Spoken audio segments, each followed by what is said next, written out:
Hi, and welcome to another edition of What's the Story here on the People Chronicles. My name is Jo Painter. Be sure to like us on Facebook and follow us on YouTube. You won't miss any of the amazing stories that happen in this community and the amazing people you will meet. I had the pleasure of meeting Justin Schenck, about a month ago. Just about, yeah. And you and I were talking, and I was saying, wow, because you have quite a story. And I was thinking this morning, boy, how do you even begin with this one? And Tony helped me out. Tony said, it's about survival. And I went, wow, she's right. Yeah.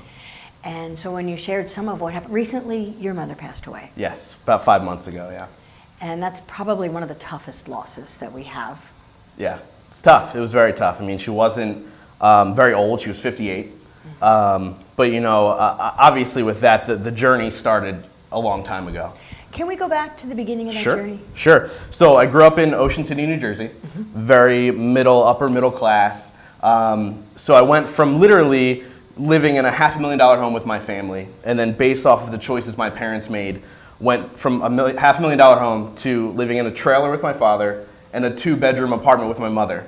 So it's me, my 2 older sisters, and my mom in a 2-bedroom apartment, or the time that I'm with my dad is in a trailer, literally overnight. How old were you when the divorce happened? I was 12, and then it kind of all started to happen from there. So when I was 12, a couple things happened with me personally. I broke both my hips while skateboarding. Oh, so that was interesting. Yeah. I didn't know that. Yeah, that's another curveball. So I went from a very active kid to completely shifting my focus, which I think was a big part of kind of who I became as well. Because I couldn't focus on just trying to play sports and trying to do all that other stuff. And then obviously the divorce happened. And then when I was about 15, my dad actually got arrested. So he went to prison for 2.5 years. So that was obviously a major shift in my life as well. And what had happened was what he did, and I won't go into it, but what he did was in the newspaper locally. And my parents came to me and said, you have a choice. So this is right after my sophomore year of high school. They said, you have a choice. You can stay here, take the chance that you may get ridiculed at school, people may make fun of you, or you can move an hour and a half away with your aunt and uncle, change schools, blah, blah. So I made the choice to stay. Wow. Why?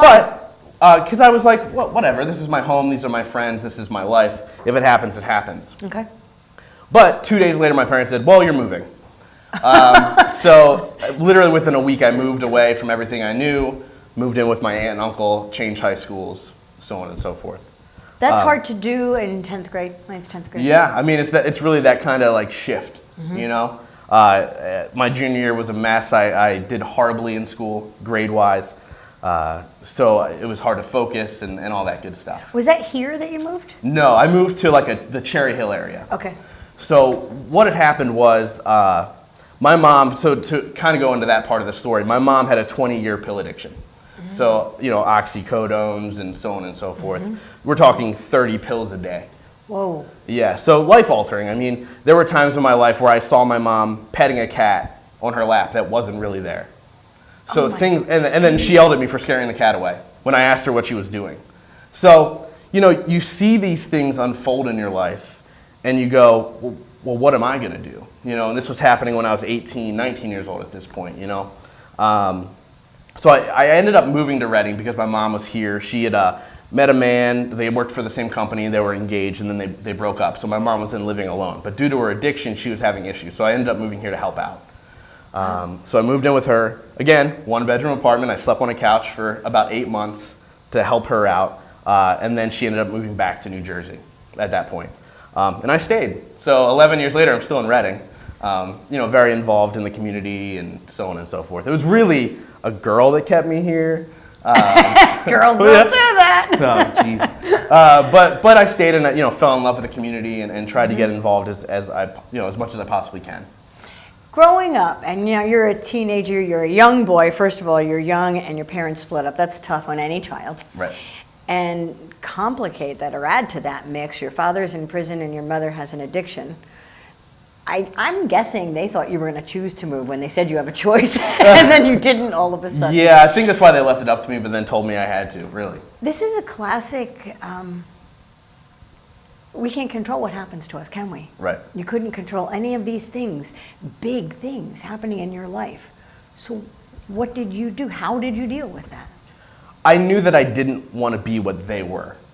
And I think that's the first step, is to realize, what do you want to be in life? So where do you want to go? You know, who do you want to become as an adult? And that really needs to be your focus. I then surrounded myself with people of influence who, you know, made good choices, who were on the right path. You know, my aunt and uncle were a great influence for me. You know, both successful people that did well, you know, and they were able to kind of guide me. And then as I got older, I surrounded myself with people in the business world and kind of tried to make the right choices from there. But I think the first step is to say, I don't want to be that.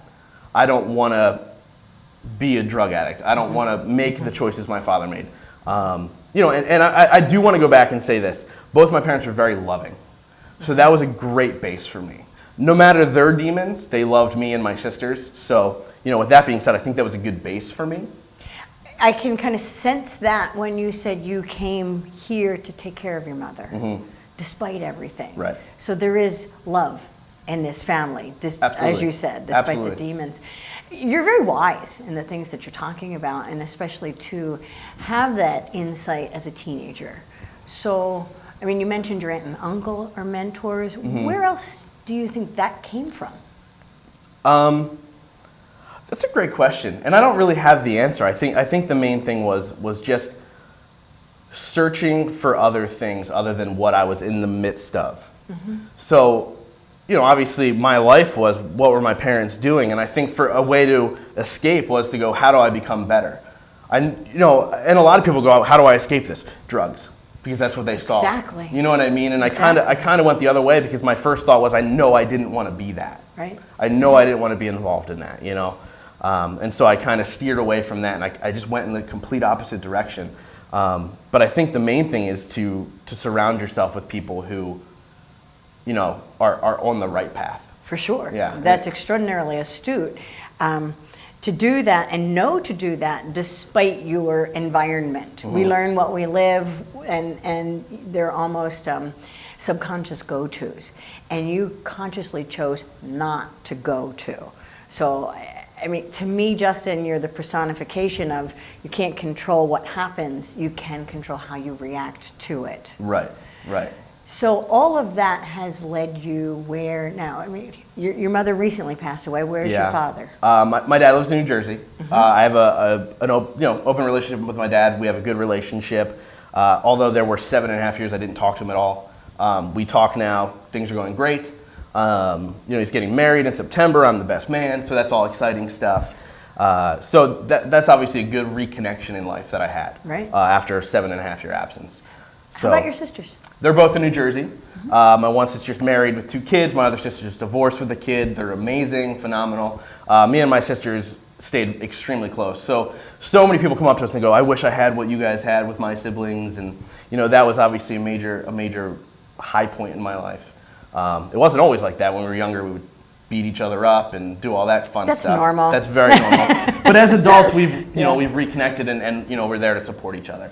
So you, using the word normal, you seem very normal, very positive outlook. You surround yourself with positive people. So you've come through this life, not a bed of roses, as a pretty brilliant flower. Oh, thank you. That's actually really nice. Thank you. And it's brought you to a project that you do right now. Correct. And what is that? I currently co-host a podcast with my business partner, where we bring in people with inspiring stories of growth. Now, what motivated you to do that? Really, my mom's death was a major motivator to do it and get it done the right way. There's a saying, it's called everything happens for a reason. And I used to say it all the time. And I had listened to another podcast, and the guy goes, that's kind of a rude comment.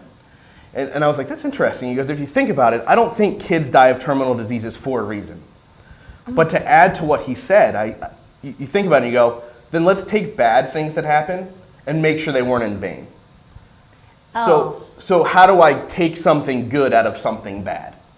You know so if what it I didn't mean? happen for a reason, you want to give it a reason. Correct. So, you know, doing this journey, my mom was a major supporter of me with everything that I did. So I want to make her proud. You know, I believe she's still watching over, and whatever you want to believe. So I want to make her proud in this journey. But I also want to spread her story to make sure that people know they're not alone, if that makes sense. her story regarding opioid addiction? Opioid addiction, depression, and everything else that goes along with that. So we just recently did an episode with Brian Cuban on addiction, and it was absolutely incredible. So if I'm able to spread stories like that, maybe touch one or two lives, great. And that was a major driving force to do the podcast. What's the most important thing from your story? Because they are powerful, that you would want people to take away from this, that you would want to say, if there's one or two things, it's always hard to pick one, that you would want to share with somebody to help them get through it, to help them survive, to help them blossom? I would say the biggest point is no matter where you came from or no matter what obstacles you came from, you can always overcome and do what you want to do. Don't allow your environment to influence your outcome. That's good advice. Oh, and thank you. I'm really grateful you came here to share it on What's the Story. And I suspect there's a lot more coming your way. And if there's any hurdles, you're going to bounce right over those. Oh, thank you very much. It's been a pleasure to meet you. I appreciate it. And the podcast is? The Growth Now Movement. The Growth Now Movement. So podcasts are wonderful things to share. Yeah, you're we'll share that one too. I appreciate it. Thank you very much. Thank you, Justin.